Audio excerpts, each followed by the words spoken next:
So the United Nations Security Council finally decided to pass a resolution demanding some sort of ceasefire between Israel and Gaza. The resolution passed overwhelmingly amongst all members, except for one country who abstained. Do I really need to tell you guys who abstained? Well, I'm gonna tell you anyway. Despite the other 14 countries on the UN Security Council that said yes to the resolution, the United States voted to abstain. Of course. Now, I cannot stress enough, this is the absolute bare minimum the United Nations is requiring. Just a ceasefire during the month of Ramadan so that the Palestinians can worship and pray and fast in peace. Obviously, the ceasefire should have been permanent. However, when Russia tried to implement that language, the US said, hell no, we're not allowing it. We'll veto it if you try to do that shit. And the first thing that comes to my mind whenever I see a governing body require something like a ceasefire, I think about consequences. What should happen when Israel inevitably violates this ceasefire because they've already done so in the past? Well, according to US officials, not a goddamn thing. Nothing's gonna happen. Nothing is going to happen when Israel inevitably violates this ceasefire. That's right. The State Department came out and said whenever they were asked at a press conference, do you expect Israel to call for a ceasefire after this UN resolution? They said, nah, not really. Okay, so will there be consequences? Nah, probably not. Okay, then what the fuck is the point of the United Nations? Number one, it's a non-binding resolution. So there's no impact at all on Israel and Israel's ability to continue to go after Hamas. Number two, as I said in my opening statement, it does not represent a change at all in our policy. It's very consistent with everything that we've been saying we want to get done here. And we get to decide what our policy is. Do you expect that Israel is going to announce a ceasefire? I do not. And that do you expect that Hamas is going to wait? No. But the resolution today is a non-binding resolution. But okay, so what's the point? Well, why did you abstain? Why didn't you veto? If that's the case, what the hell is the point of the UN? Of the UN Security Council. So we think it plays an important role. It does, even though its action does absolutely nothing. And even though the United States warned Israel in advance and was kissing their little ass like, no, we're going to abstain. We're not going to vote against it. We're not going to vote for it. But, we're going to abstain. Netanyahu still canceled the delegation that was supposed to meet with the United States to discuss plans for a military operation in Rafah. Of course. And y'all know what's crazy about that shit? Even though Netanyahu had the unmitigated audacity to stand up U.S. officials, they still gonna give him all the money and all the weapons he wants because we know who really running shit, right? But I got a question for you guys. If there was a ceasefire resolution that was passed by the UN Security Council, and let's just say Russia or China was not part of it, but they called for a ceasefire between Russia and Ukraine, and Russia made it blatantly clear that they were not going to acknowledge or follow that ceasefire, would the United States allow this to go unchecked? Would they allow this to go without being constantly and regularly condemned over all of their Western media television programs? Absolutely fucking not. So yeah, once again, we know who really runs shit, right? But fret not, my people. There is a silver lining here. Recently, Senator Chuck Schumer came out condemning Netanyahu. AOC was finally forced to come out and call this a genocide. Joe Biden and the United States made a decision to abstain and not veto this ceasefire resolution. In other words, despite their grandest efforts, Israel and the Zionists are losing the PR battle. And I want to be clear, this is the first time in the history of modern day Israel that they've lost the PR battle. And I don't think they're going to survive it. I really don't. And Israel is losing this PR battle because of you all. Palestinians gained this ceasefire because of you all, because you've refused to stop talking about the genocide that is happening in Gaza at the hands of Israel. So please keep it up. No matter how many false claims of anti-Semitism you face on Twitter or Facebook or wherever, do not desist. Keep calling them out. Keep telling the truth. Keep showing the videos. Keep showing the pictures. Keep giving the Palestinians the voice that they absolutely deserve.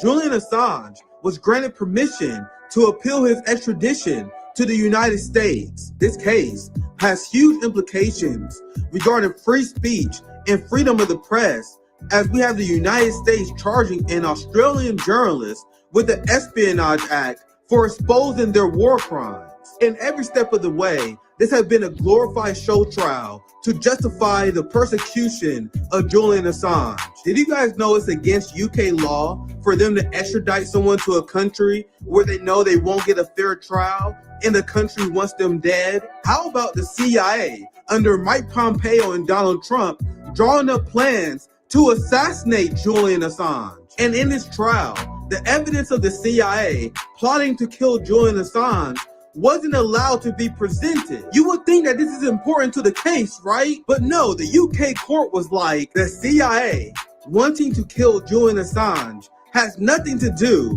with Julian Assange's safety. Yes, that's an argument that the High Court made with a straight face. Another argument the High Court made with a straight face is that they said the United States robbed Julian Assange of his freedom of expression and won't be able to give him a fair trial. But we're still going to extradite him anyway if you can provide safety assurances.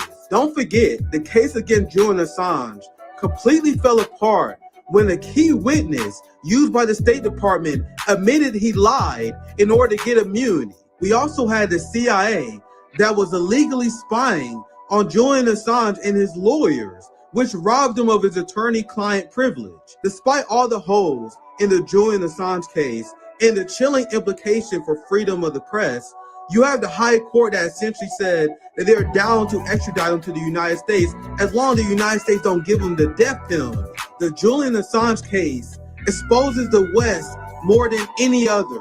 We have war criminals that are not in prison, but they are spending their time going after the person who exposed their crimes.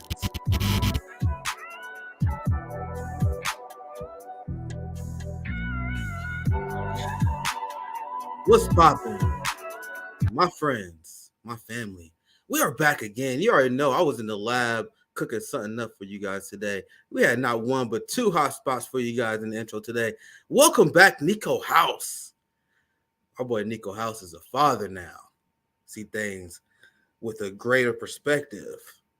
Things mean much more to him now. Welcome back, Nico. My brother at Hotspot.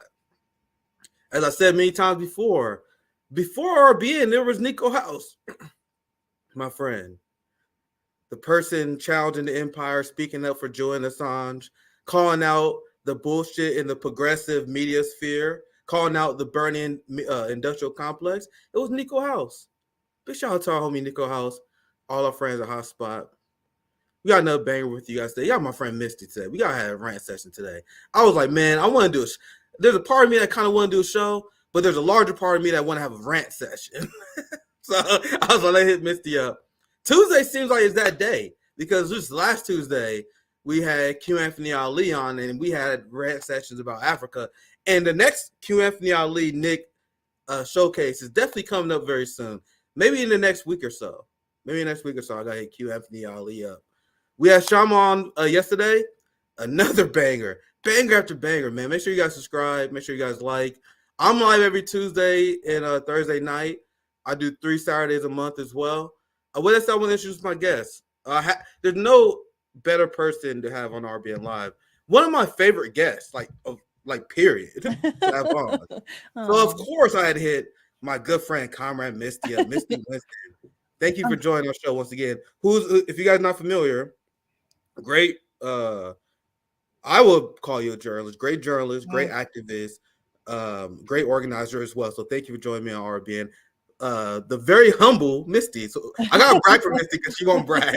I'll take activist. I'll take that. But journalist always makes me a little bit uncomfortable. I think just because I have such a great respect for journalists that it feels very strange to put myself in that category. I think I'm just a commentator, really. But I mean, just titles and labels. It's whatever. But I will take activist 100%. I'm very proud of my activism. So yes, I will take. I say journalist just because you have you're a host on the radio show. You organize a lot of activists. Well, I think it's a legitimate journalism. Because the establishment will call you a journalist if you interview a politician and give them a tongue bath interview. Yeah, that's true. Look at those people. That's true. They're esteemed journalists. I view people who interview activists. And like breaking ground stories, way more legitimate than people who just interview politicians. You know what I mean? Yeah, so even though you're very humble, I do think you're more legit than most. Well, think- thank you. And listen, if Chuck Todd can call himself an honest journalist, then surely I can, right? Like, surely that would apply to me too, right? Chuck I fucking mean, Todd. yeah, Now- Chuck fucking Todd. I'm not a Pulitzer Prize winning journalist. I'm not saying I broke many stories. I shared stories that people would have not have known otherwise. I broke the story about the KC Tenant union developing. Yeah, Well, it was going to happen anyway, but that's the nature of journalism. Something's going to happen, and then you spread the word of what's happening. Now, when I shared that, it went. Somebody said that the definition of journalism is just looking outside and reporting back what you see. So, Yeah, I mean, in a way, we are low- all journalists. I mean, all of us. Yeah, If you tweet, you're a journalist. I explained this many times before. Like, I have a very low bar for journalism, because like it serves us. Because even if you do bad journalism, I'd be like, oh, that's a bad journalist. The same way there's good basketball players and bad basketball players. Yeah. If you see someone who's a bad basketball player, you're like, oh, he's not playing basketball. Yeah, he's playing basketball. He's just not good at it. Right. You know what I mean, that's how I view journalism. Who's not good at journalism? That makes sense. That makes sense. Just because you're not Glenn Greenwald, just because you're not fucking Julian Assange, don't mean you're not a journalist. Just because you're not Seymour Hersh, that's just fair. because you're not LeBron, like for example, if you're playing basketball, just because you're not fucking Sky Jordan, don't mean you're not playing good basketball. point, actually. I am like, I don't know. Like, I just I understand your point too, because you like I got respect for all those great. Like, I see people like Vanessa Beeley, who literally lives in Syria, like under threat of danger at all times. And we can I'm separate like, that. And my point of view is we can separate the levels of journalism. Sure. But it doesn't That's serve why I us. like to just say I'm a commentator. I think that kind of falls under the umbrella. You know what I mean? So personally, I'm like my work stands for itself. You know what I mean? Yeah. Well, I would much prefer people call me an activist, though. Honestly, yeah. That's more fitting, in my opinion. Either way, although I've been kind of reason quiet for a while. Why like yours is the number one call today? I mean, we're gonna have a nice short rant section today. 'Cause I know you're pretty tired. It's been a long day. There's a reason why when Julian Assange shit happens, people like we got to hear from Misty Winston. You got billboards up. You organize like legitimate. I'm looking at billboards again. I want to get a billboard in DC. That's going to be very pricey though. And I don't know if I can fundraise for that because people are having a hard time. And I'm terrible at fundraising. I hate asking for money, but I would love to get a billboard in DC calling out the Biden administration. Do you know what I mean? Like flat out. I don't know if any billboard company would do it, but I would love that. I would love that. But they are pricey. You guys know I'm the hype man of RBN, right? Because people don't like to brag about themselves, so I do it for them. Yeah, like, you do brag for me a lot. Misty legitimately organized large Julian Assange protests and rallies. Like and there's a reason why people reach out to you. And it was this like your third or fourth show you did today? Yeah, it's a fourth. I'm just honestly, and I say this all the time. Listen, I get why people attach me to the Assange stuff because I am incredibly loud. I understand that. I am arguably, I would say, the loudest Assange person. But that doesn't necessarily mean I'm doing the most. Like there are people on the ground, for example, in London, they're in the streets. No, I know, but I'm just like, it's, I don't want people to give me too much credit and ignore the people who have been on the ground and who are on the ground religiously. I mean, like I said, in London, Wednesday and Saturday, there are multiple events taking place. They're going to the Australia House. They're going to, what's it called? I'm totally blanking on the little circle thing. Fuck my life. I hate when I do that. But also they go to Belmarsh. It'll come to me or somebody in the chat will have it. But they do stuff all the time. Rain, shine, during COVID, like they were being chased around the streets. That was when the UK was like, if you can't go outside unless you're like exercising. So they would like jog through the streets away from the cops, pretending to exercise so that they could cover the Assange stuff for us when we were doing A4A stuff in the States. So there's just a lot of people doing amazing work. And it makes me uncomfortable when I get too much attention.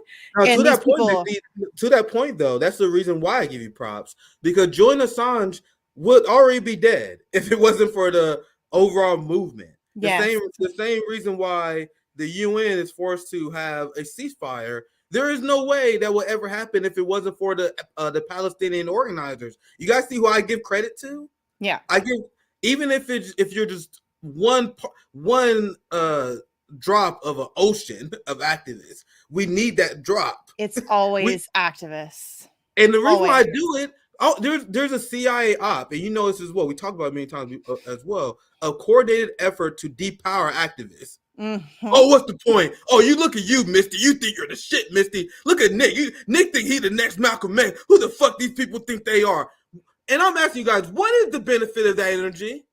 The only thing that does is turn people off of activism. And I've seen it ever since I got into this space. Ever since I became an activist, ever since I engaged in mutual aid. It is not, and it's come mostly from the professional managerial class, my friends. It's these people that always want to downplay what the fuck you're doing. Oh, look at RBN. You guys started mutual aid chapter. What the fuck you think you could accomplish? Guys, what is the point of that? You see it in all the comments every once in a while. We leave them up. We leave them up because like we're gonna show you guys these haters. And show you guys the counter-revolutionary mindset that goes on in the movement. Where people imagine if instead of bitching, go ahead, Misty, go ahead. No, imagine if instead of bitching about what you guys are doing or not doing, what you're accomplishing or not accomplishing, imagine if they went and did something too. Like, what if they just went and did? Like, that's I get that energy all the time, and especially people will come to me and be like, "Oh, you're so focused on Assange, you don't talk about anything else." First of all, demonstrably false. I talk about lots of things. It's not remotely true. That's not even almost true. But secondly, it's such a bizarre thing to me because in my activists, I want people who are a little obsessive. I want people who are passionate as fuck. We got it wrong.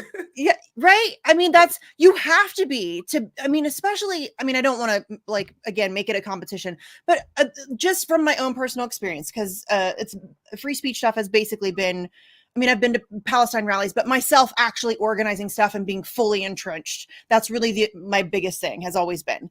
But it blows my mind that people can't recognize that, that you can do multiple things. But I don't know. All of it it's so frustrating to me because people act as if you only talk about one thing, you don't care about anything else. Or if you talk about one thing a lot, then specialists. Stop policing me. Stop policing what I'm talking. Listen, because I get it a lot with Mumia. People try to throw that in my face for some reason. Oh, you talk about Assange, but you don't talk about Mumia. Listen, you're absolutely right. Mumia does not get enough attention. I do. Yes, you're right. No, I have, but he doesn't get enough attention. Neither does Leonard Peltier. Neither did Daniel Hale. He's now out on house arrest, but there's a whole host of issues that don't get enough attention. Stop yelling at me. People don't cover the Pendleton too. Yes. I had two black on. We covered the Pendleton too. Like, you know how long we can go down the rabbit hole? We like, oh, you don't cover this. You don't cover this. There's so many things. I'm one person. That card. I could play the card. Why don't you? I could go to every single person. I did a string about the Pendleton too. Why did you cover the Pendleton too? You know what I mean? Like, it never ends. You know what I mean? Yes. But go ahead, Misty, finish your point. No, I'm only one person. I don't know. Like, is that supposed to be some gotcha that you don't talk about all of the things I think are important? Well, you're sitting here talking to me about the things I do or do not talk about. What if you just went and called attention to these things? Most of the people who come at me like that, they don't do shit. Go do something. Shut the fuck up and go do something. Like, stop following me around being angry about what I tweet. I'm a nobody. Go do something. Be productive. You know? Yeah. That's the kind of revolutionary forces. It's gonna be one of those nights, my friend. Yeah. Now let's get to our first story. Let's get to the first story of the day.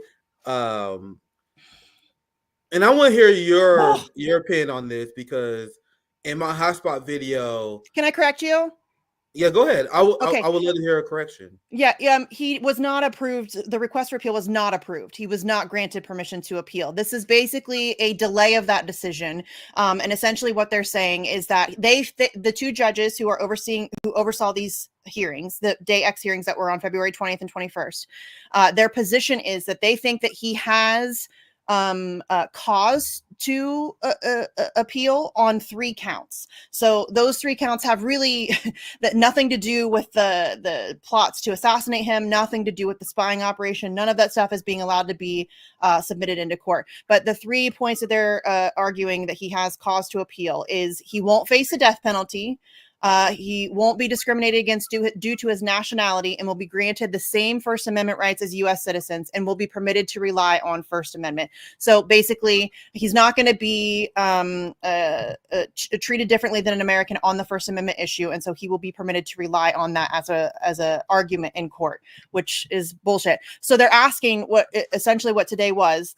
They were just saying, we think he has right to appeal on these 3 counts. Hey, U.S. government, if you would like to offer us us some assurances that address these three issues, then we will have a new hearing on May 20th, and we'll make a decision based on the information that we've acquired. So the U.S. government has until April 16th to present their assurances, which really, I mean, y'all, okay, I have so much to say, Nick, and I'm sorry.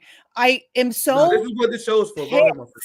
Because this is the stuff about the. Do you want to hear what they said about the kidnap and assassination plots? Because this is it's an incredible paragraph. It's a little lengthy, but I do read fast, so we'll get through it quickly. But this is if you want me to share anything, feel free to put it in the private chat, and I can share it on the screen. okay. But go ahead, sorry, I am fired up today, guys. I'm going to apologize a million times. It's gonna be one of those nights, my friend. It is going to be one of those nights. I always feel bad because I feel like I'm taking over the show and I'm talking too much, but I am genuinely pissed. Go ahead. I have a lot of information to give to you, and I mean, less importantly, what I think about it. You can make up your own mind, but take your time, my friend. I just need to vent. But yeah, I'll send this to you so you can show people too, because some people just like to read along. Also, I'm sorry. Yeah, put anything you want on the screen in the chat, and I'll put okay. it up there. I'm putting. It's just a tweet of mine, so it's very easy to pull up. But so this is the paragraph. This is the paragraph. It's paragraph 210 in this decision that, or not decision. This I don't even know what it is. It's not a decision. It's a non-decision decision. They say. Again, let me give you a little bit of context. This is about the plots to either kidnap or assassinate Julian Assange that were developed sometime in maybe 2017-ish by Mike Pompeo, director of the CIA, amongst the highest levels of the Trump administration, which I would venture to say that means Trump was pretty heavily involved, or at least had knowledge of it. So there was plots to do all of that stuff. And this is the Assange defense team attempted to enter that into court in the February court dates. This is their response to whether or not that information justifies an appeal. So this is what they say. The judge did not reject the evidence that the applicant had adduced to similar effect as untrue, and the original allegations were, by some margin, serious enough to bar extradition, if the alleged misconduct was in any way connected to the extradition proceedings. The judge's critical finding, however, is that there was nothing to show that the conduct in relation to the embassy was connected to the extradition proceedings. So basically what they're saying is they weren't trying to kill you with because of something related to the extradition proceedings. So it's fine.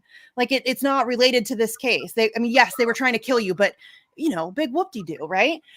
So the new evidence this does is not why change. I call it a show trial. You can continue, Missy, but this is exactly Yes. why I call it a show trial. This It's is a just joke. designed to give the illusion that Julian Assange is given a fair trial. Like this, this is for the surface level dummies.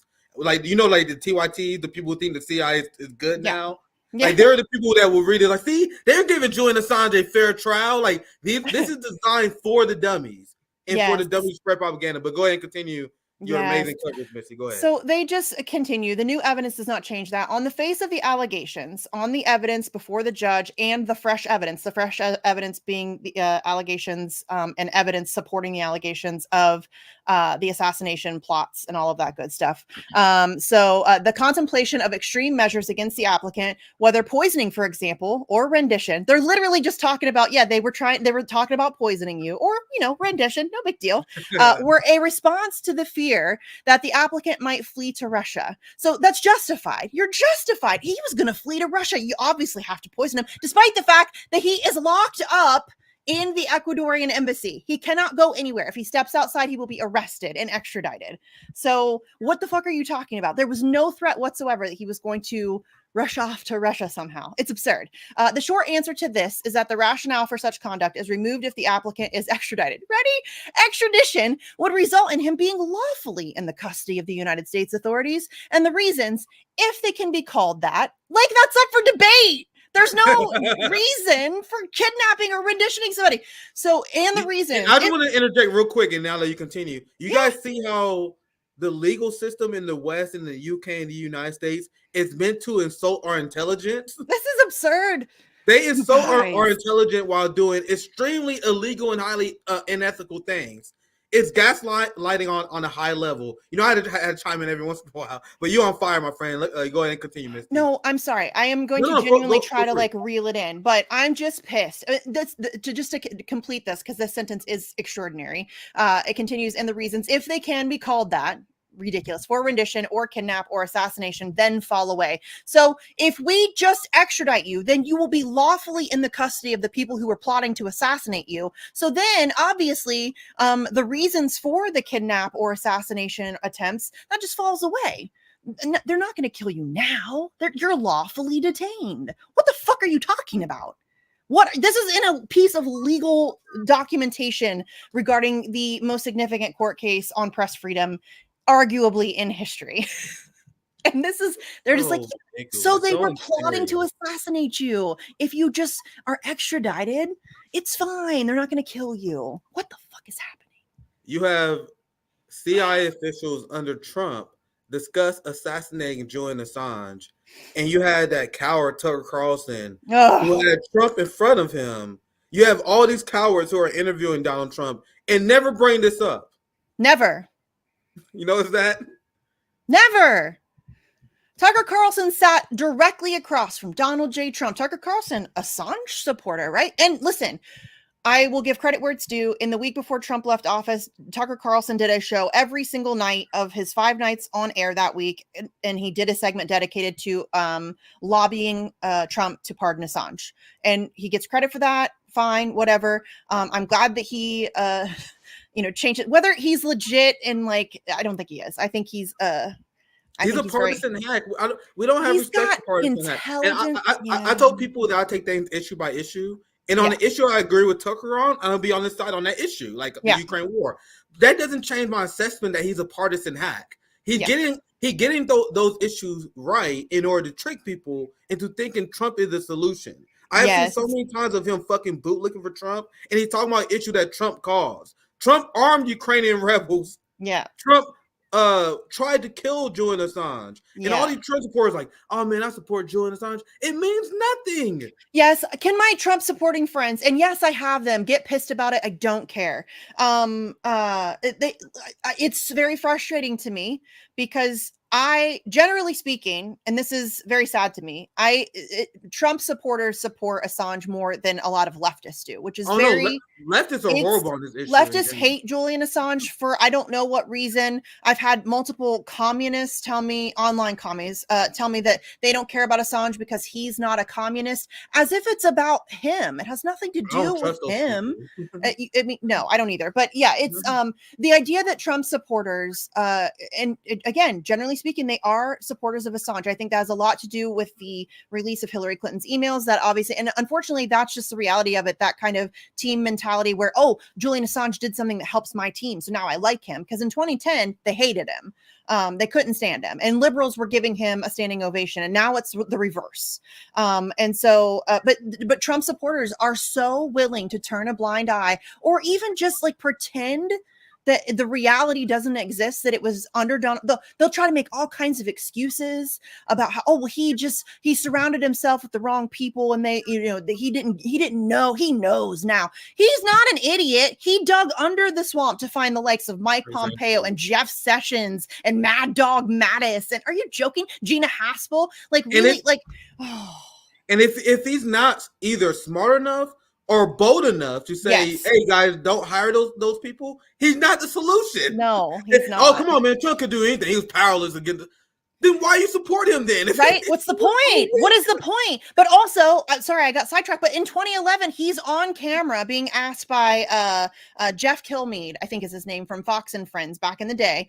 This was soon after the Iraq and Afghanistan war logs came out and all of that stuff. And the guy, Kilmeade, Brian Kilmeade, asked him, what he thought about WikiLeaks. And Trump said something, what did he call it? Disgusting or despicable, maybe something like that. And then he said, I think, and I quote, I think there should be the death penalty or something about Julian Assange in 2011, long before he ever ran for office or surrounded himself with the people like Mike Pompeo. So this is not a new position for Trump. He has never been a fan of press freedom. And in fact, while he was president, he lobbied for the idea that we could put journalists in jail so that we can squeeze them for their sources. This is not really... I'm going to have a lot of fun with MAGA people, especially because I think Trump is going to win. I'm going to have a lot of fun with them. I think that's the plan. Because and there are a lot of MAGA people who follow me. I figured they view my criticism of Democrats more enjoyable, and they're okay with me bashing capitalism, calling myself a communist, saying Israel doesn't deserve to this. They okay with all that as long as I bash Democrats. But they're going to be very uncomfortable as I continue to call it the fact that their movement is ineffective. They keep saying stuff like, well, I support Julian Assange. There's nothing that Trump can really do about it. He can't do everything. They could kill him. That's the same argument that black people used to make about Obama to me.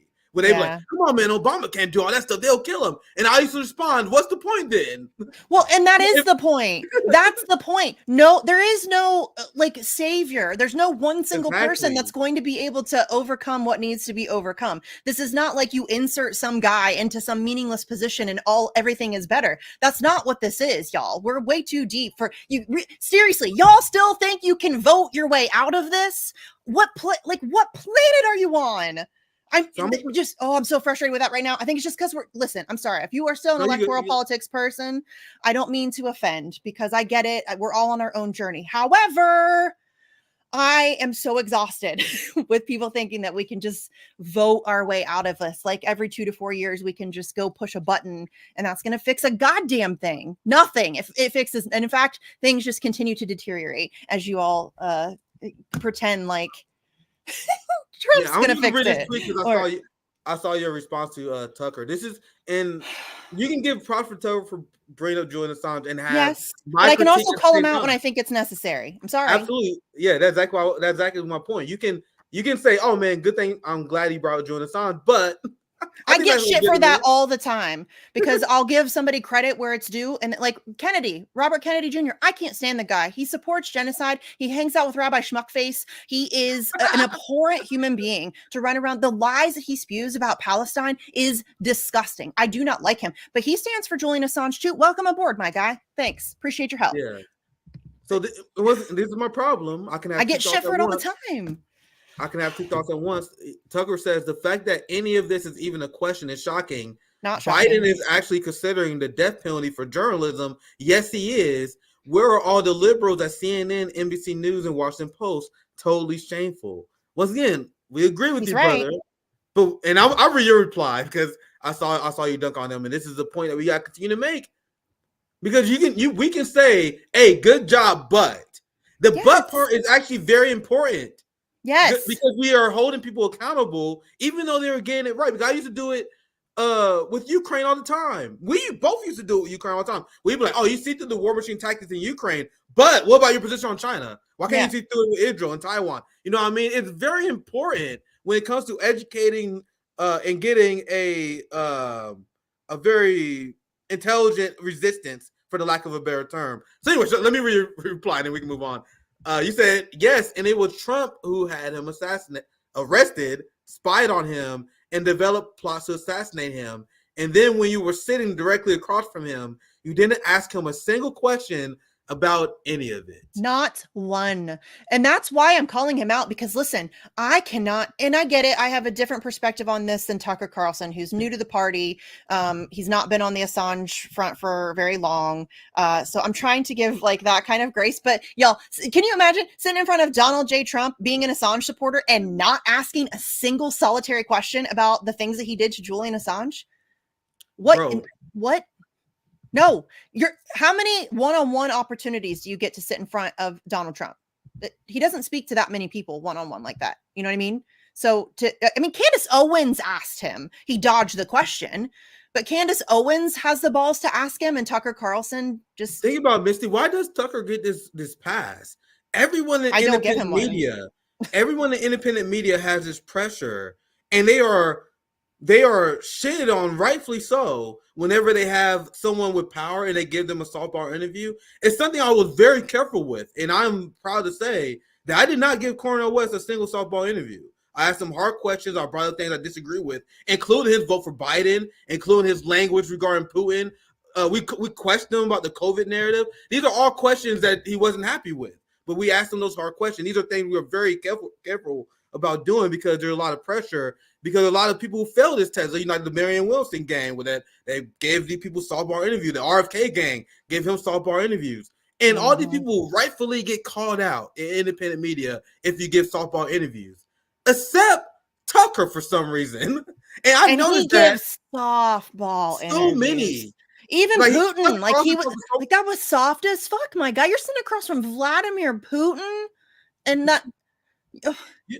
I don't know. And listen, I'm not a journalist. I don't know what I would ask Vladimir Putin. I would probably embarrass myself because I'm awkward and my brain works too fast, and sometimes I say stupid things because it just all comes so quickly. So I would probably make a fool of myself. So listen, I'm not claiming I would do any better. But if you're Tucker Carlson and you have decades of being a guy that interviews people, and you go and you interview the likes of Vladimir Putin, and you give a softball interview, like that's just.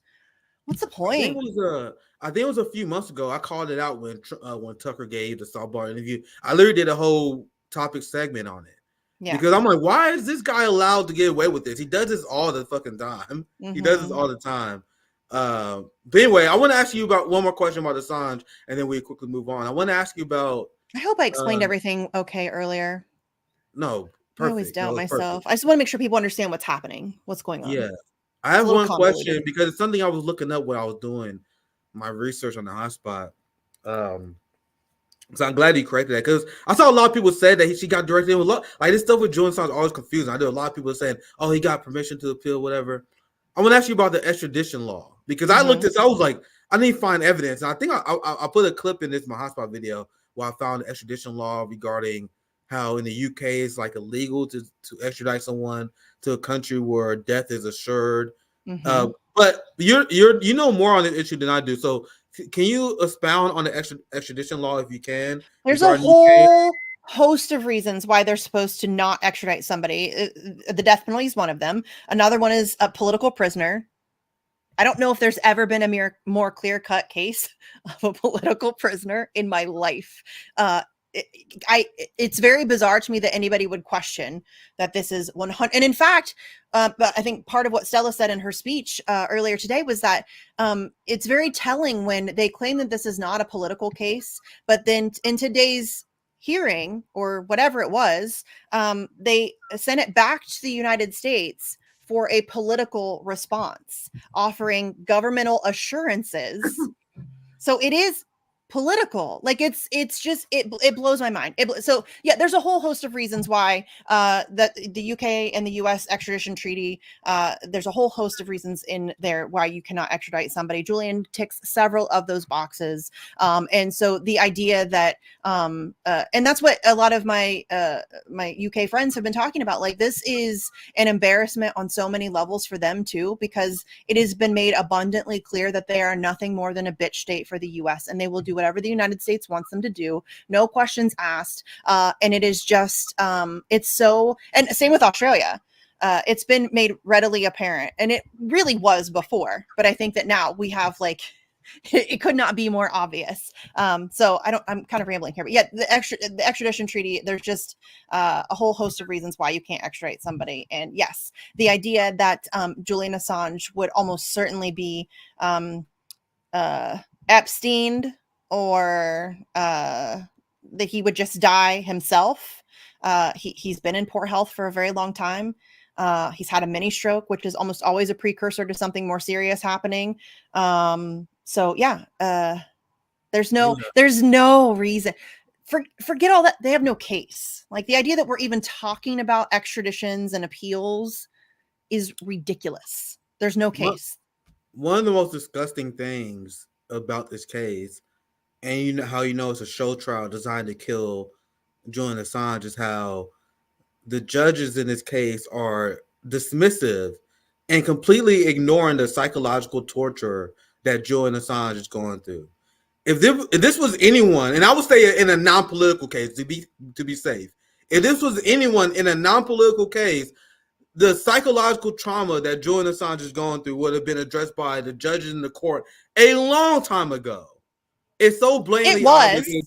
Go ahead, Misty, if you want to chime in. It kind of was. That is part of the reason why District Judge Vanessa Breitzer in 2020 on January 4th ruled against the initial extradition order, because really just on the two grounds that Julian Assange's mental health was in poor condition, and also based on the atrocious conditions of the United States prison system. So that was the only two reasons why she did not extradite him, because it was apparent even then that so that was 2020. So he was not quite a year into Belmarsh, but he was, I mean, a decade into illegal and arbitrary detention. He had been in the Ecuadorian embassy for years, devoid of natural sunlight, not able to seek regular medical care. He had dental issues. He wasn't getting proper nutrition, all of those things. So he had been deteriorating for, a significant amount of time. And yeah, it's just, it's like, honestly, like when I talk about it out loud, I sound like a crazy person because it's so absurd when you actually look at the reality of this situation, that it would be laughable if it weren't also true, like it weren't actually happening. It's insane. Sorry. I think you're muted. Is there any final thoughts that you have? There's just a few quick topics that's similar that I want to move on. But is there any final thoughts you have? Let me think.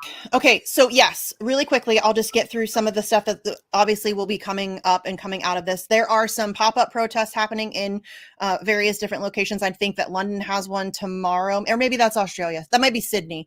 But just if you get on Twitter or whatever, you can go to Candles for Assange. It's the number 4. That's my friend Alex Hill. She tries to collect all of the global actions. The pop-up ones, I don't know if she'll be able to get quite a handle on all of those because they're happening rather rapidly. But she will have any of the other dates that I'll be talking about in just a second. But if you can find a pop-up event near you, go to it, raise awareness about it. There's obviously going to be some in London. I'm sure there will be some in DC. They do regular protests outside of Merrick Garland's house anyway, so I imagine that will be a thing. But also the other protests that I mentioned. So there's numerous important dates coming up. Obviously, April 11th is, can't believe I'm saying this out loud, the 5-year anniversary of Julian Assange being kidnapped and stuffed away into Belmarsh prison. 5 years. Like, that's just insane that that's a thing that is happening. So obviously there will be events taking place on or around April 11th all across the globe. So again, go to Candles for Assange for that. May 3rd is World Press Freedom Day. So get ready for some really hypocritical tweets from the likes of Antony Blinken and Kamala Harris. Those are always fun. But there will be events taking place for that. Again, I don't know when and where these will be. These are groups all across the country that just always do stuff. The Assange movement is incredibly active, still relatively small, unfortunately, but incredibly active. So that's all very important. Make sure if you can make it to an event, you do, because we need that mass public pressure. But also if you're in the States, there is House Resolution 934, HRes 934. So this is the very first piece of bipartisan legislation that is calling for the protection of regular journalistic activities and also dropping of the case against Julian Assange. And as an Assange activist who's been very into this stuff, the idea that we have bipartisan legislation in the House of Representatives that even mentions Julian Assange by name is incredible to me. 2 years ago, I would have thought that was impossible. So that's huge. But we need more co-sponsors so that it will be forced to be put to a vote. So call your House representatives. Listen, and you guys know me, I'm very cynical about all of this stuff, but I feel like, especially with phone calls, calling your representative, super fucking easy. It takes 2 minutes. So call your representative, encourage them to sign on to House Resolution 934. And we just need as much pressure as possible. We need tweets, we need videos, we need articles to be shared, we need calls to be made, we need protests to be had, we need people to actually, it's the most confusing thing I've ever had to deal with, that people don't care about this. I don't know, maybe it's hard for me. To me, this is the front line. It doesn't matter what you care about. You can't fight for it if you can't speak. And that's what this is. So I don't know, I'm getting a little preachy about it, but yes, just call representatives about House Resolution 934, find protests near you. And I think that's it. I'm pretty sure. I'm gonna share some super chats. It's always great to have you on for Julian Assange. We're gonna cover a few things regarding how the ruling class is trying to control the flow of information and the crackdown of freedom of speech. But I'm gonna get a few super chats first. Thank you, Old Crow, for $5. Yes, Misty is in the house. We got another banger after banger after banger after banger after banger on RB at Nick at Night. Make sure you guys tune in. You guys know I'm on every Tuesday night, 9 p.m. Eastern. Misty, was this like the 4th time I had you on the show this year alone? Yeah, I think so. I know, maybe not that many. I don't remember. Yeah. I think this is your 4th time this year. Maybe. I get them confused because I do the earlier show too sometimes. Yeah. So I don't know. Yeah, it's been a few. Yeah, for sure. Yeah. So it's great. Always great to have Misty on Nick at Night. I hope you guys enjoying. I am Nita with Misty and Nick ran. I was too. That's why I hit our friend up. I was doing my research for my hotspot video. I was like, this shit is infuriating. Misty, where you at? It is infuriating. Thanks for $5, Otto. The SCOTUS rule that the United States forces can lie to to citizens. Of course, never forget Uvalde, Texas. Thanks for $5. Last one. Uvalde broke me, dude. Yeah. Jax. Yeah, don't get me started. But anyway, thanks for $2, Jax. I love Jax. Friend of the show. So glad to catch you live. You live with Misty. Yeah, thank you for watching the show. Listen, there's hardly anybody on Twitter that tops Jax in terms of supporting and promoting independent media, period. All the time promoting everybody's stuff. I love it. Yeah. Love to see it. Big shout out to them. So, going after Julian Assange is meant to send a chilling message to anyone who exposed the war machine. So now the ruling class is desperate to get control of the information. They lost the flow of the information because of the internet. So now they're in the process of scaring boomers into giving their rights away. Mm-hmm. Do you see how, like, Ron DeSantis banning social media for people under 14? They're doing these slow steps. They're doing these steps. Oh, we're doing it to protect you. Now, this headline and this clip is hilarious. Balance between fighting misinformation and protecting speech on social media gets more complicated. It's not complicated. It's not. Dude, we had a Supreme Court justice argue that the First Amendment was prohibiting the government from protecting us from bad misinformation. Lady, that is what the First Amendment is meant to do. That is the point of the First Amendment, is to protect us from the government deciding what information we're allowed to see, hear, read, think, and know. Get the fuck out of here. A Supreme Court justice. Oh, the First Amendment is really inhibiting our ability to censor people. Yeah, that's the point. Dude, the second that Ketanji Brown Jackson got nominated to the Supreme Court, I knew she was going to be a fucking She needs to threat. resign. That is... I knew she was going to be a threat. I knew she was going to be a demon, bro. Guys, you don't become a black woman and get that far in society without being shady as fuck. I know you're not allowed to say that, Misty. I know a lot of you guys are not allowed to say this. But if you see a black person in power, just know that is the worst among them. Look at Eric Adams. How you guys think they get there? Yeah. Hey, am I gonna get? You guys think that I'm gonna be on the Supreme Court in 30 years? I would immediately be suspicious of you, honestly. Anybody who reaches that level, I'm side-eyeing you. What'd you do to get there? What? Because I know you did something. Like, I know you changed something. You promised something. Like, you got to sell out to get to that level of power. You know what I mean? You have to. That's why I keep telling people about elections. Do you think that they just let you vote in who is in power? Of course they don't. No, they would never do that. They would never jeopardize their own power. Brought to you by Pfizer. You cannot script this shit. You're joking. I did it. You're joking. That's amazing. And that is amazing. There's still people like Cornel West. There's still other quote-unquote leftists and socialists who have no problem with this. I am a fucking communist. It's crazy to me how communists don't understand the problem with a capitalist corporation like Pfizer having the kind of influence that it does. Like, it's unreal to me. And I have to say this as a communist so people don't understand, because Western socialists and communists are embarrassing and are a joke compared to global communists and what real socialists and communists are supposed to be. So I got to come out and explain to you guys, like, no, guys, don't worry, guys. Communists are supposed to be against the corporations. After COVID, all these fucking socialists started being pro and Pfizer. Against the intelligence agencies. What the fuck is going on? Like, everybody's cheering on the CIA and the. I feel like I'm taking crazy pills. Like, people who are left are cheering on the CIA and the FBI. What is happening, y'all? Right, and censorship. This shit crazy. I'm gonna get back to the segment, but this shit crazy. Like, it wasn't planned. This is an ad. I love that. Everywhere. That's amazing. You're a socialist, you have no critique of this. And I asked Holly Hawkins this. I asked Cornel.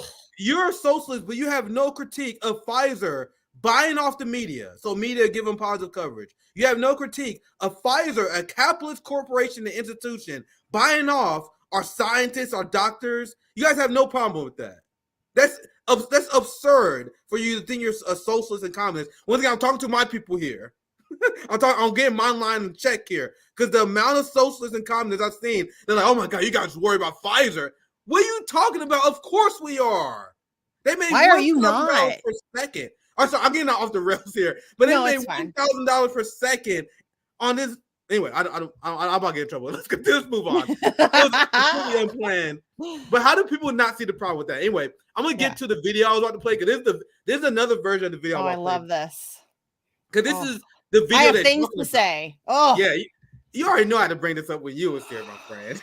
And I had to make sure we had enough time to get to it. So now this here is what that article is talking about. This is the video they reference. This person here, Kate Starbird, is being referenced by corporate media articles across the spectrum. I just showed you guys one. yeah. Why is she being treated as this expert? Anyway, but I know y'all lost it. I'll shut up. I do have a lot to say. I do have a lot to say. Yeah, I'm gonna shut up. I'm gonna shut up. Play the video. I'm gonna let you go because I know you got a lot to say. Not about me, it's about you. So let's play the video. Kate Starbird says the social media platforms also often ignored the researchers' suggestions. The statistics I've seen are just for the Twitter platform, but my understanding is that they responded to about 30% of the things that we sent them. And I think on the majority of those, they put labels. But just a third. But just a third, yeah. And do you suspect that Facebook was the same? Oh, yeah. Kate Starbird said, Come on, Misty, my friend. She's a misinformation expert. That's not a thing. That's not a thing. That is not a thing. She just made up a title and was like, I'm a misinformation expert. Who the fuck do you think you are? Imagine the hubris. Oh my God. I am the person that I am uniquely qualified to tell you what is true and not true. Right? I am uniquely qualified to spot out what is fake and what not fake. No, you're too dumb. Your dumb ass can't do it. Rely on me. I'm the expert. Listen to me. Yeah. Yes.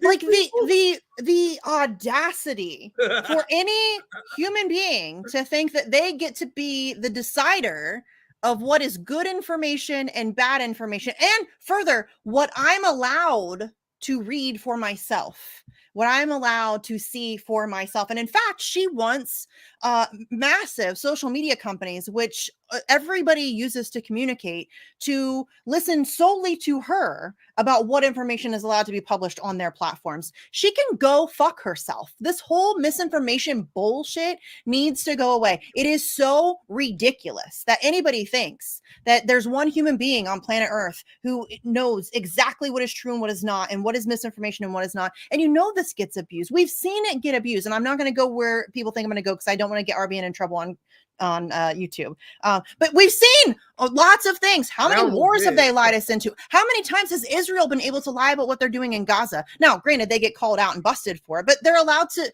Who gets it? Rachel Maddow, what if Putin comes and turns off your heat in the middle of winter? Rachel Maddow's never been penalized for that. So that's fine. Authoritative sources are fine. But what they don't want you to see is alternative information, stuff that you would not see from the mainstream. And I don't know about you, but I'm never going to be okay with that. And her job is ridiculous, and she needs to go the fuck away. Guys, sorry. They made up a job title in real time. Yes. Like, you've seen it. The job title called fact checker. Yes. Isn't it weird that we've seen it develop in real time? You seen PolitiFact, where essentially a Hillary Clinton outlet, literally a Hillary Clinton, and that's not hyperbole, that's proven. Hillary Clinton sponsored outlet, PolitiFact. Mm-hmm. They created fact checkers. They created misinformation experts. Now, fam, I have a question for you guys. What program do you sign up for in college? What is the major that gets you the title misinformation expert? Right? There's no course on that. There's no PhD in misinformation. Now, there will be, because colleges are going to want to take advantage of this. You already know they got some propaganda for bullshit. Sure. For sure. But regardless, that doesn't mean that you get, again, I don't care how credentialed you are. I don't care what college you went to. I don't care how smart you think you are. I don't care about any of that stuff. You are not going to tell me what information I am allowed to view for myself. That's just not a thing I'm ever going to be okay with. I can judge. I'm quite capable. Am I going to get stuff wrong occasionally? Of course I am. I'm human. That's okay. But I am not okay with letting anybody control the scope of information I'm allowed to absorb and the scope of the conversation. And they already do that, right? They already do that. So no. No. You want to see this misinformation expert they had on 60 Minutes, who just so happened to be a giant donor for John Ossoff in the Democratic Party. No. So they brought on a Democrat to present herself as the purveyor of truth when she is there just to spread talking points for the Democratic Party. Isn't that an interesting grift? And that's something that liberals learned during maybe the last 10 to 15 years in the era of the internet. We're going to disguise ourselves as fact checkers when you just repeat Democratic Party talking points and then you fact check anything that doesn't go against the Democratic Party. And there are grown-ass adults You take it seriously. with children, with mortgages, with jobs, with college degrees, grown-ass men that believe that this is a real profession. Nigga, you believe in the Tooth Fairy. You believe in Santa Claus if you believe that this is a real fucking position. Right? And these are people, obviously, all of these people who become misinformation experts are of the establishment. So there's nobody in our crew who would, first of all, ever even think about calling themselves a misinformation expert. We would laugh you the fuck out of we would laugh you out of the neighborhood. We cannot be friends anymore. You know what I mean? It's so stupid. I think I am kind of arrogant in some ways, but I say all the time that I still got a lot to learn. Yes, we all do. I invite brothers on like Q Anthony Ali who know way more about history. He's an amazing historian, like a legitimate African historian. When it comes to my knowledge compared to his knowledge in Africa, it doesn't fucking pale. And I say it all the time. Why do you guys think I bring him on? That's my favorite thing about doing this, Nick. Yeah. My favorite thing about doing independent media, which I very much fell into accidentally, is because I get to talk to people way smarter than me about stuff that I'm interested in. And that's the coolest thing in the whole wide world. I love it. And sometimes I like to just like me and you, a couple of dumb kids, like we just want to rant about some stuff. You know what I mean? Yeah, I don't mean we're not dumb, but you know what I mean? Like there are people who have like Max Blumenthal or Whitney Webb, like a Rolodex of information lives inside their brain. And I'm too ADHD. I can't keep all of those facts straight and do like the instant recall thing. Like I know what they're talking about, but I can never pull those names and dates and all that stuff out of thin air. My brain doesn't operate that way. And I'm in awe of those people. I love them. I understand that but I mean, it's yeah, the idea is that even though I may sound arrogant sometimes, I defer to people I view as special. Smarter than me. Like I view Misty as much more well-read on Julian Assange, so I bring her on to talk about this issue. Don't be arrogant. Be confident. I think it's okay to be confident. I think, and I don't think you cross a line of being like, over. Maybe sometimes, but who what I mean? Who doesn't get a little? I do it on purpose. It's radical self-love. Especially with some situations. But despite that, I would never call myself.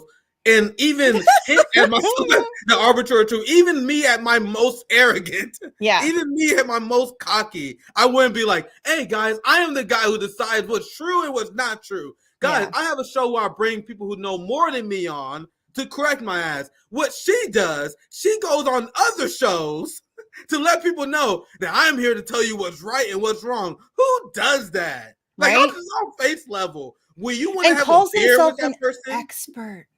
An expert on an imaginary thing, like misinformation. I'm sure you could classify some information as misinformation, but like the whole idea to me, it's a made up scenario created specifically to elevate the censorship agenda. Obviously, I think that's very clear. But I wouldn't listen.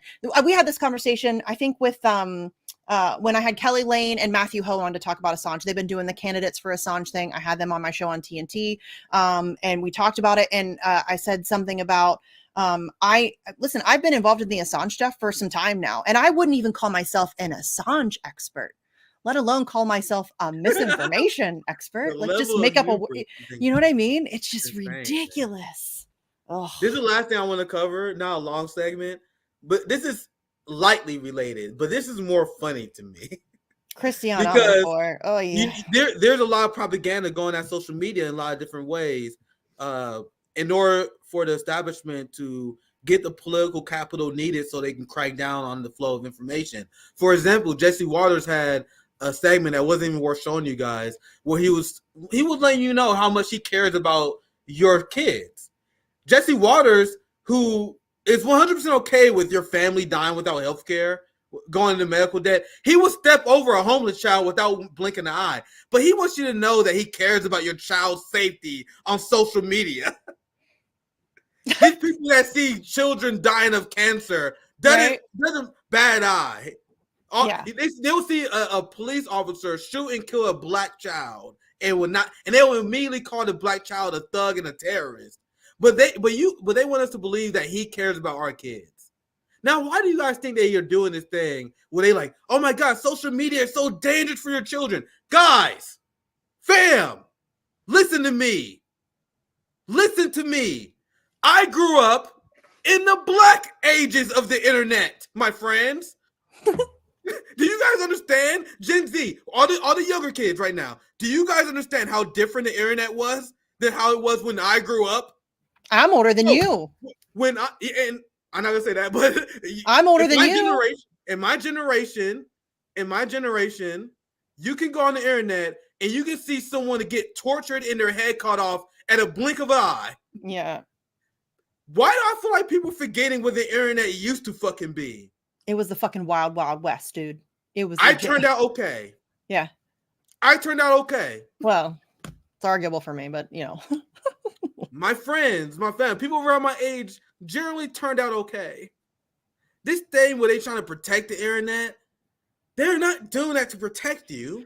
If you believe the government is doing anything to protect you, you are the sweetest summer of children. Yes. They are not trying to protect you. Parents protect children. How about we do that? Why can't parents protect? I don't need the government to protect my kids. I monitor what my kids do online. I have access to my kids, everything that they don't even do anything. Like my youngest has a TikTok set to private. She's not allowed to make it public. And I monitor everything that she does on there. And in fact, usually I'm sitting beside her as we scroll through it and laugh at funny Ron videos. DeSantis don't think you have the ability to do that.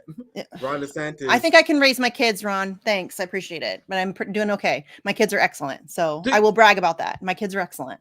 I don't have time to cover that as an official segment, but remember the entire right wing, and I agree with them regarding their concerns about digital IDs and that kind of stuff.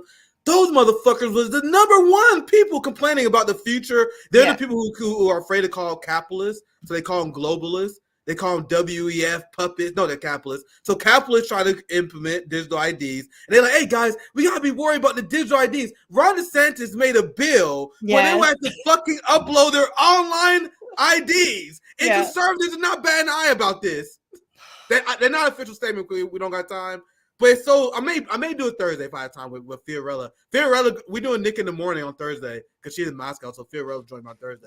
Tell her I said hello. Actually, I could just text her. But we gotta do another Misty and Fiorella. We did that a while ago, and that was a banger. Panel. That was fun. If you guys think me and Misty is powerful, wait till we add Fiorella to the mix. That's any combination of us three. It could be me and you, me and Fee, you and Fee, all three of us. Yeah, it's bro. If you and Fiorella like had your own show, that shit would be a fucking banger. We talked about it at one point, honestly. Like, I think we talked about doing like a true crime show because we're both true crime junkies. Guys, so you understand, like having a show with someone, it takes a lot of fucking commitment. Like, and a lot of, especially we had that running for like a year and a half. After a while, like, bro, our schedules start conflicting. Yeah, like it's a lot of fucking work to have a show. And she's in Moscow, so that's a whole other level of confusing. Time zones give me a migraine. That show would have been a fucking banger. That show would have been a fucking maybe banger. One day. I mean, you know, if she ever moves back to the States, maybe never say never. I mean, it could be something. But anyway, let's get to the last segment. Every once in a while. I had a long preface for this. I'm gonna play the video because this is essentially this segment is interesting for me for a few reasons. I hope you find it interesting because they are trying to fearmonger over social media, but they're also ignoring a giant problem and misdiagnosing the problem of unhappiness. So let's just get to the video because I'm sure you're gonna have a lot to say about this as well. This video I found to be interesting propaganda. That's what I found it to be. Something we can all relate to. The pursuit of health and happiness. In an emotional conversation with America's highest-ranking doctor, Vivek Murthy, the U.S. Surgeon General wears his heart on his sleeve, talking about his own struggles with loneliness. He came to London for the World Happiness Summit this week, and his timing couldn't be better. The Global Mind Project claims the UK is the... So, just real quick, I'm going to let it continue. But I keep making fun of all these people, all these Western chauvinists. all these people believe that we reached the height of society, especially as a communist, as social, to very offensive. Like all these people who criticize socialism and communism, while you praise this system that created so much unhappiness. Like this system is so garbage. People take pills. They call them antidepressants, and they are forced to pop them, and they are subscribed at a historic rate, and they are given to people just so they can function normally, because this society broke their brain so much, and people think it's normal. And I brought that up to Destiny. Like, you guys think the society is so great. You got a society full of people who are depressed, worker robots. But people still talk about this country like it's amazing. So in this conversation, they're going to talk about why people are unhappy while ignoring the giant elephant in the room. I don't know, the fact that people working 50 to 60 hours a week, working paycheck to paycheck, and they can't afford to feed their family properly. Record amount of Americans have food insecurity. I don't have health care. Families struggle with medical debt. Obviously being crushed by the economy. But Misty, and I'm sorry I had to add this, because as I play this segment, watch how they do everything to avoid talking about the economic impact on why people may be upset. But let's continue. The second most unhappy country in the world.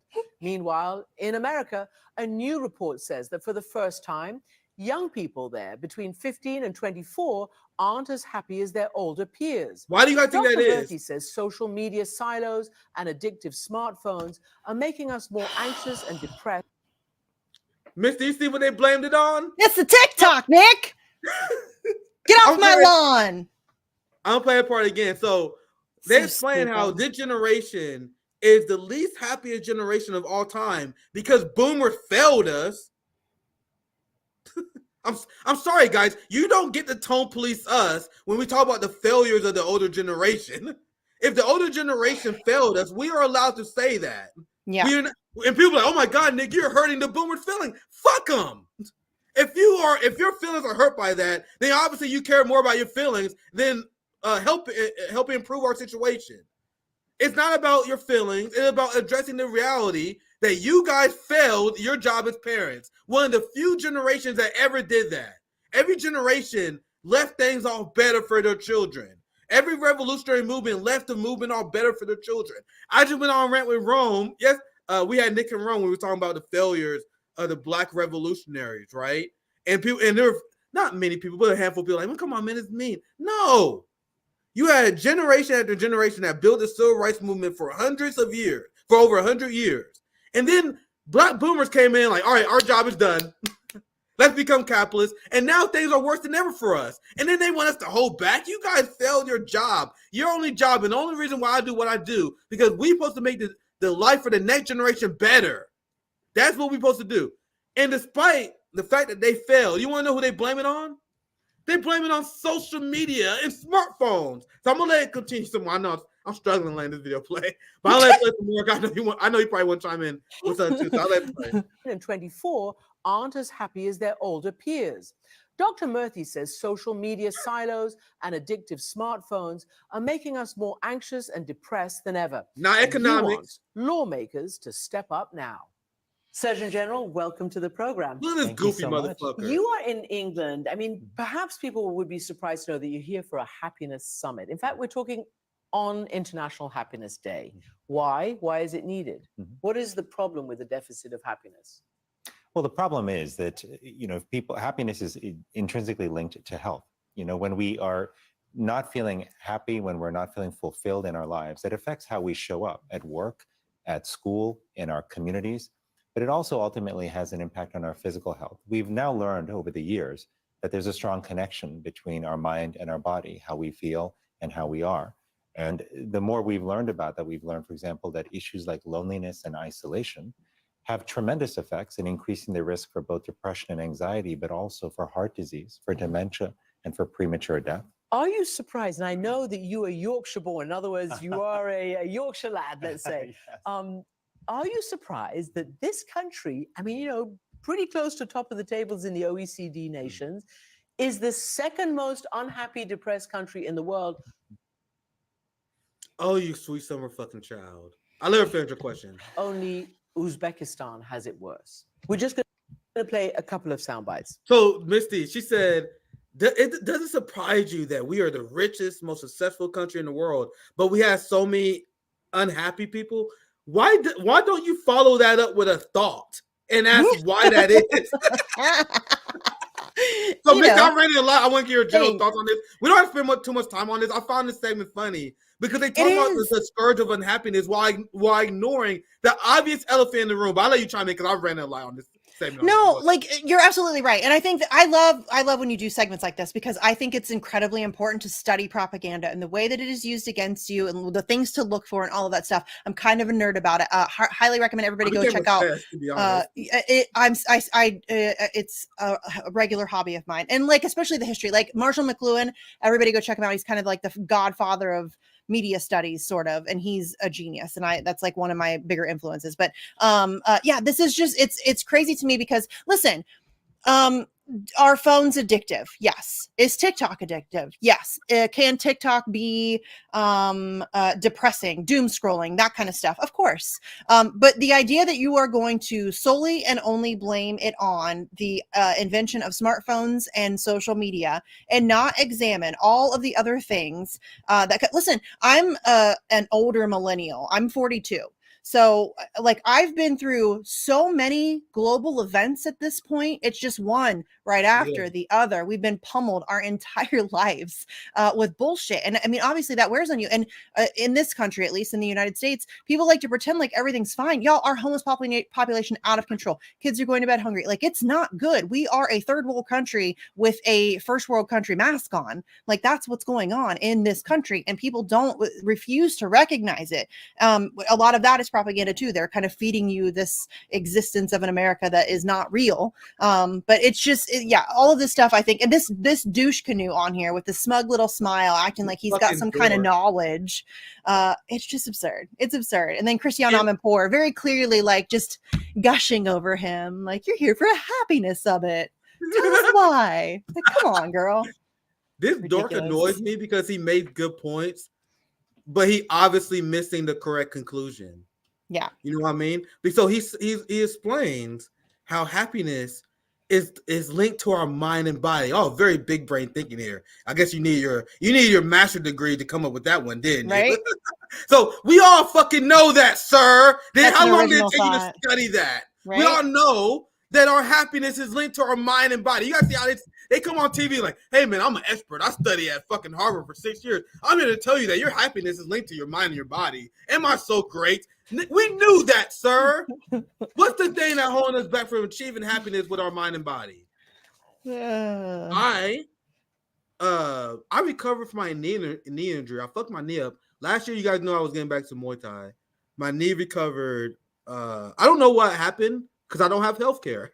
So it was never diagnosed. I just put ice on that motherfucking rest for like 3-4 months. People like, Nick, did you turn your ACL? I don't fucking know. Didn't have an X-ray. I hope not. Say the way it means to be an American, fam. Yeah. I don't know. I think I tore something in that motherfucker. Anyway, the point is my knee feel better now. I have a heavy bag. I've been hitting the heavy bag a lot recently. I've been playing a lot of basketball. I used to be a really, really good basketball player. I got my shot back. I got my mid-range shot back. I feel so happy about that. I set these goals. I'm going to start weightlifting again.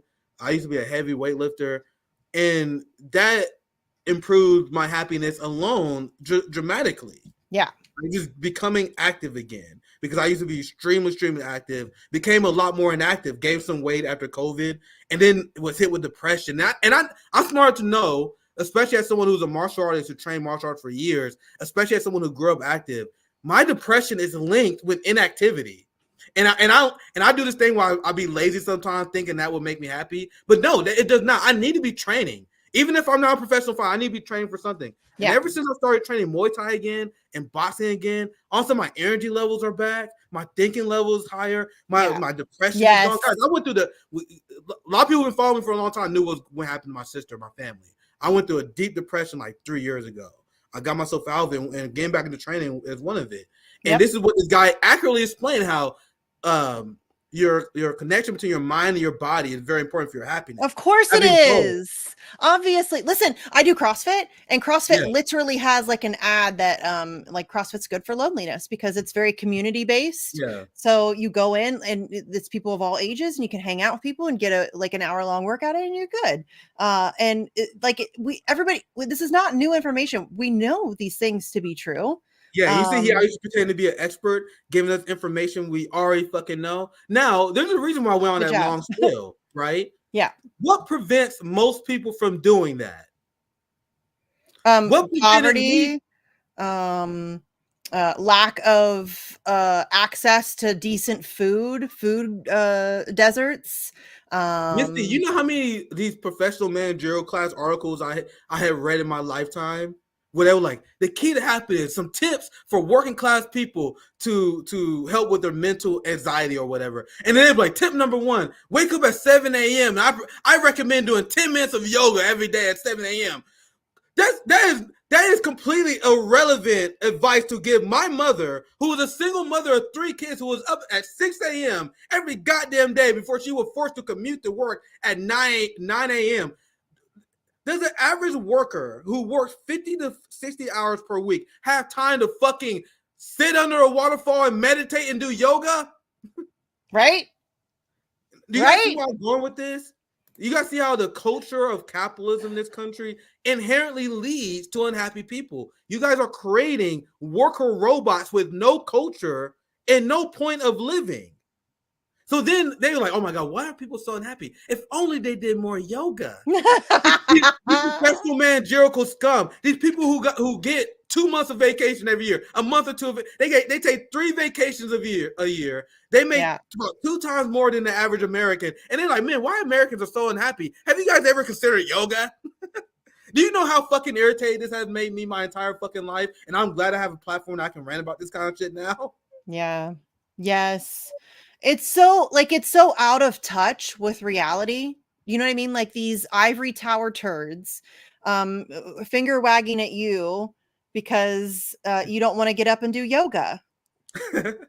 I mean, it's just ridiculous. And again, ignoring all of the underlying issues, right? Ignoring, like, it's just do yoga.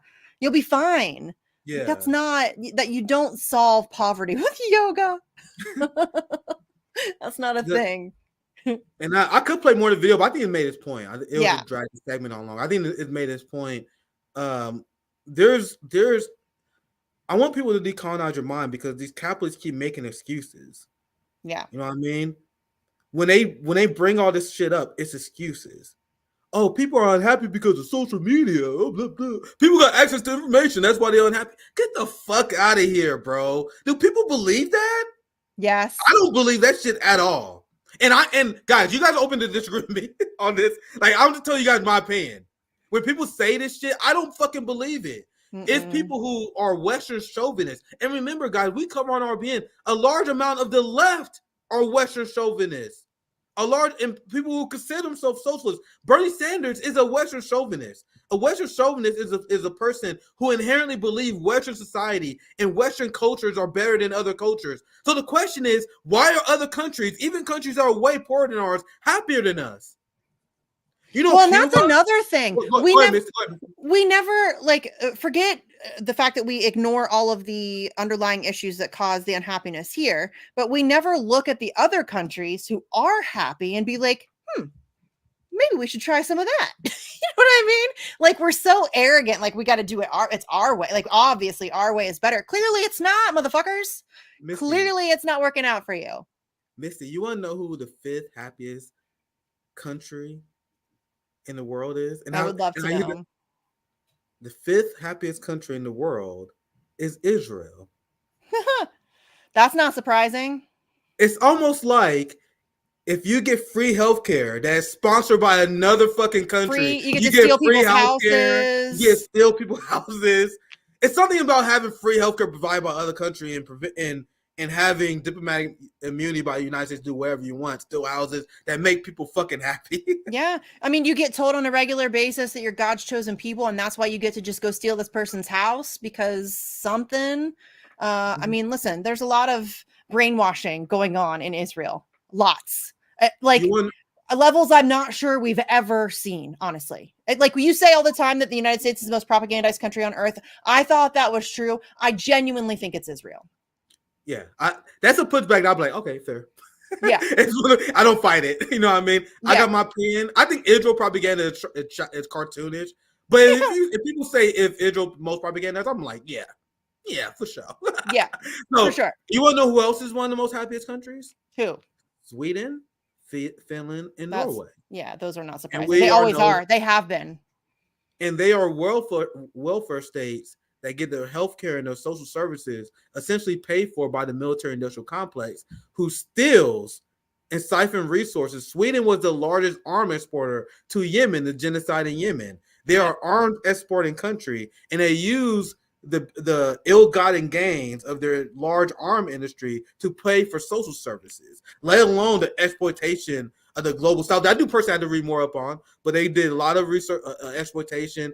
And you guys notice that these countries that exploit other countries in order to provide social services for their people are the most happiest. And people wonder why that's confusing. Yeah. Meanwhile, and it still blows my mind that there's so many poor white people in the United States that vote against their interests, because the United States is the biggest thief, the biggest I would say the most violent empire in modern America history. Despite all the gold, despite all the land and oil, despite all the resources that they stole, they still left your poor white ass broke. Shouldn't you guys be the most angry? I think a lot of them are. Wrap up. Misty, I'll give you the last word. We pretty much done. I absolutely don't want to keep this more than 90 minutes. I know you had a long ass day. So I'm a hard wrap up here. I give you last word, Misty. Anything else you want to add before you wrap up? You had a long day today, my friend. I did. Partially just my own fault though. I just couldn't sleep. I had a lot of anxiety about this one, this court date for some reason. But I mean, I always get a little bit of anxiety, but like I could not sleep last night. I had myself all worked up. So, but I mean, whatever, it is what it is. But it was so funny. We were doing the stream this morning, me and Sleepy, to cover the non-decision decision coming out. And somebody in the chat was like, I said something about I'm just exhausted. I was a little bitchy in the morning stream because I'm very frustrated that people don't seem to care that much about what's happening. It's very frustrating. And I was like, I'm just exhausted. Like, I'm just exhausted. I lay awake at night. Like, what words can I string together to get it to sink into people how important this is? And it's very, like, I'm exhausted. And somebody said, well, if you think you're tired, how do you imagine Julian feels? What the fuck? People always try to do got you, man. People think they're so fucking smart, man. Was I? All right, wise ass. I guess you're right. All right, no, you don't say that. The guy that's in a supermax prison. I remember I was like, something very similar happened to me. Where I was like, man, seeing all these images of these Palestinian children being maimed, it's really fucking me up, man. Yeah. And that's real trauma that we should talk about. The fact that we are forced to see mangled children, guys. I am broken, man. Yes. I haven't seen mangled children like that. Like, this shit is fucking me up. And then I remember one time I said it, and somebody like, oh, if you feel that way, how do you think the Palestinians? Yes, sir, you're right, you asshole. No shit, Sherlock. Are we not allowed to talk about our trauma too? You asshole. Yeah. You're right. No okay, shit, you dunked Sherlock. on me. You dunked on social MMA. Congratulations. Are you happy now? Anyway, it's just such an absurd take. Like, obviously, yes, the guy that's essentially in solitary confinement for 22 to 23 hours every single day, is away from his family, suffering from severe health consequences, has been in isolation for 5 years. Yeah, no, you don't say that he might be having a harder time than I am. Really? This is brand new information to me. Like, it's just so stupid. I'm allowed to say I'm exhausted. Okay. I'm exhausted. I'm allowed to verbalize that, be pissed about it. I don't understand that whole thing. But yeah, as always, thanks for having me. I love these rant sessions. I needed it today. I'm sorry that I was very long-winded and I ranted a lot. I really hope I kind of blacked out when I was describing all of the stuff that was happening today in the Assange stuff, because I was pissed. So I hope I explained it in a way that people understood. Please feel free to contact me if you're confused about something, or anybody that's Assange affiliated. We will try our best to explain it to you. But again, we have the United States government has until April 16th to present that information. And then depending on if they decide to put in their assurances, the next hearing will be on May 20th. Obviously, April 11th, we have his 5-year kidnapping anniversary, I guess. So a bunch of stuff coming up. Help us, please help us. Please help us. And yes, I know Assange doesn't have an Xbox either. I do. I don't play it much though. But yeah, just help us. Genuinely. I get it. Everybody's busy. There's a lot going on in the world. I recognize that. Again, literal genocide. We've got bridges collapsing. We've got all kinds of wars. We've got it's a fucking clown show out there. I understand that there's a lot of stuff. But this case is incredibly significant and we need legitimate help. On Twitter, especially, thanks, Mr. Free Speech. Assange stuff is still unbelievably shadow banned. It is incredibly difficult to get information out. You notice, and I'm sorry I had to do it, guys, but it's important to get information out here. I'm sorry. You notice I didn't put Julian Assange in the title of the YouTube video. If you do, you're fucked. I made a mistake of my hotspot video. I released a hotspot video of Julian Assange. That shit already the worst performing hotspot video I'll put out in like the last 3 months. Guys, I have done this enough. Misty done this enough. We talked about it before. If you put Julian Assange in the title of your video, YouTube it will not go anywhere. So you know it's in the title screen. Look, Joe Biden wages war on journalists. Free speech under attack. You know I didn't put Julian Assange in the title for a fucking reason. I don't blame you. I don't blame you. I mean, it's and that's that happens on YouTube, that happens on Twitter. I'm not on Facebook, so I don't I really have no awareness of what's going on there. I'm not really on TikTok either, other than spying on my kid. So I'm not really aware of what's going on there either. But I can tell you I am a regular Twitter user. Obviously, I'm a prolific tweeter. It's like my little personal rant. And Assange tweets are hammered. My account goes through in like right now. I know there'll be times I'll be like, hey, I haven't heard from Misty in a while. Like for real, I haven't heard from Misty in a while. And I'm like, man, she must have took a Twitter break. I look at you tweeting all day. They do that all the time to join the Assange activists. I 100% believe it. Yes. There was like a months long, I think it was like 3 or 4 months, where if you went to type in my name in the search bar, even if you typed it all the way out, the Dropbox would not come up with my account on it for like 3 or 4 months. And it always seems to get worse right around significant court dates. I'm sure that's just coincidental though. But yeah, like that's like easy stuff that you can do. Share Kevin Gastola's articles, share Juan Passarelli's documentary, share the updates from Stella Assange, hype the Assange activists, share the events that are taking place around the world. That stuff's so easy. It's literally the click of a button, and it helps us to get past some of the algorithmic suppression. So those are, I mean, it's super. I would love if people got more active, if people started organizing events or sending postcards. There's a big postcard campaign going on. I would love if people got more active, but even if you just did that, it would be so unbelievably helpful, because getting the information out there is a huge part. People have no idea who Julian Assange is. The average American citizen has no idea who the fuck Julian Assange is, what's happening to him, or why they should care. The mainstream media in this country does not talk about it. Nobody knows who he is. Unless you're in politics or in media, you don't know who Julian Assange is. So that's like, we need help getting that information pushed in front of more people. So again, I am getting a little preachy about getting involved because I'm just frustrated, but just whatever you can do to help. Make phone calls, send tweets, write emails, hold events, whatever. And again, just keep an eye out for those specific dates and help us get those going too. And thanks for having me, of course, as always. One last thing I'm gonna say, guys, you underestimate how good Julian Assange is as an intro subject to someone who's apolitical. And now hear me out here. There have been many people that are like apolitical who I explain what happened to Julian Assange. So my brother being one of them, they like, bro, what? And it's one of those things that, and I know it's Julian Assange to like the PMC. It seemed like a wonky issue, but it is not. I promise you guys. I explained to my friends that there's an Australian journalist who exposed the war crimes of George W. Bush, and every single United States president, including Barack Obama, Donald Trump, and Joe Biden, wanted to put him in jail because of that. Remember, he's an Australian journalist at that. Guys, just explaining it at the core basic value is enough to perk people's ears. I'm like, wait, what? It doesn't. So, believe it or not, I don't think it's a wonky issue. I It's think not. it's a good intro issue. Very It really- basic. yeah. It's very convoluted because obviously there are a lot of moving parts. There are numerous countries involved. Obviously, Sweden, Australia, Ecuador, the United States, the UK. Like there are multiple countries involved. It's been going on for 14 years now. They've thrown everything in the kitchen sink at him in terms of propaganda and lies and smears and all of that stuff. Obviously, he's exposed the most powerful people on planet Earth, not just in the United States but across the globe. They don't like that much, and so obviously they're going to do their best to suppress that kind of stuff. And that's why it's so hard to get information out there, and that's why it's not hard. In my experience, it's so much easier if you're talking to somebody who's completely uninitiated. Within minutes, they are supporters. It's that hard to it's hard to talk to liberals. It's hard to talk to liberals about this. Than it is forget non-political. liberals. Non-political people is where it's at, my friend. I'm telling you. Yeah. But anyway, Yes. thank you for joining, Misty.